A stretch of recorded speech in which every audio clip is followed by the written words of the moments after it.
କଟକ ସହରର ଏକ ଛୋଟ ଗଳିରେ ରମେଶ ନାମର ଏକ ଦହିବରା ବାଲା ଥିଲା। ସେ ଗୋଟିଏ ଗରିବ ମଣିଷ।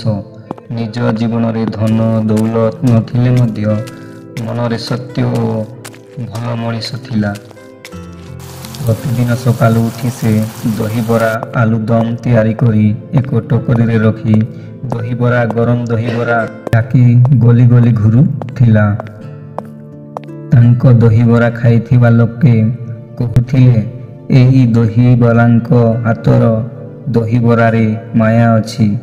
କିନ୍ତୁ ରମେଶ ଜାଣିଥିଲେ ମାୟା ନୁହେଁ, ସେ ହେଉଛି ତାଙ୍କ ମାଙ୍କ ଆଶୀର୍ବାଦ ଓ ନିଜ ହୃଦୟର ପବିତ୍ରତା।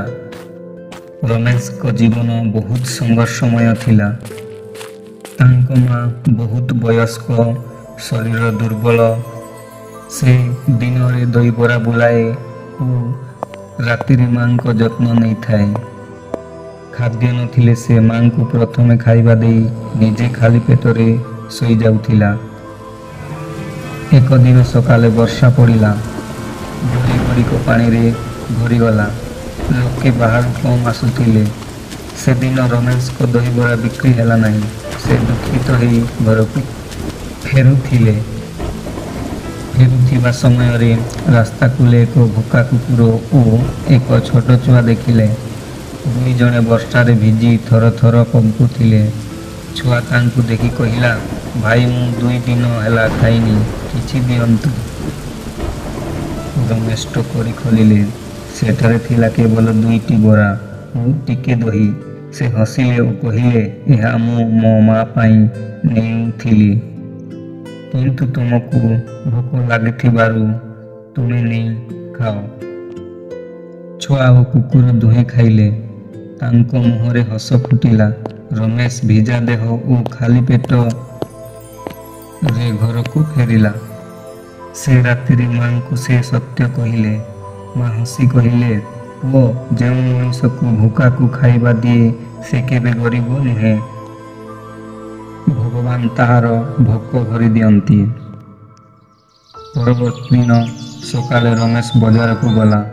ଅଚାନକ ଗୋଟିଏ ମହିଳା ଧନୀ ବ୍ୟବସାୟୀ ତାଙ୍କୁ ଡାକିଲା, ହେ ଦହିବାଲା, ଗତକାଲି ଯେ ଛୁଆକୁ ତୁମେ ଖାଇବା ଦେଲ ସେ ମୋର ଛୁଆ।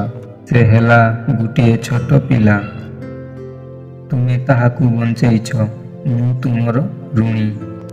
ସେ ବ୍ୟବସାୟୀ ରମେଶକୁ ଏକ ଛୋଟ ଦୋକାନ ଦେଲା ଓ କହିଲା, ଏଠାରୁ ଆଜି ତୁମେ ନିଜ ଦହିବରା ବିକ୍ରି କର। ତୁମ ପରି ଭଲ ମଣିଷ ମୁଁ ଦେଖିନଥିଲି। ରମେଶ ଏବେ ଗରିବ ନୁହେଁ, ସେ ଆଜି ଏକ ସମ୍ମାନିତ ମଣିଷ। ତାଙ୍କ ଦୋକାନର ନାମ ଗରିବ ଦହିବରା ବାଲା। ସେ ଆଜି ମଧ୍ୟ ଯେଭଳି ଭୋକା ମଣିଷ ଦେଖନ୍ତି, ସେଠାରେ ମାଗିଲେ କିମ୍ବା ନ ମାଗିଲେ ସେ ଖାଇବା ଦିଅନ୍ତି। ସେ କହିଲା, ଦହିବରା ହାତରେ ମୁଁ ଟଙ୍କା ଉପାର୍ଜନ କରିଛି, କିନ୍ତୁ ମନୁଷ୍ୟତା ଦେଇ ମୁଁ ଭଗବାନଙ୍କୁ ଜିତିଛି। ଗାଁ ପାଖରେ ଥିଲା ଗୋଟିଏ ବଟ ଗଛ। ସେଇ ଗଛରେ ରହୁଥିଲା ଗୋଟିଏ ଛୋଟ ଟିକି ଚଢ଼େଇ। ତାର 2ଟି ପିଲା ଥିଲେ।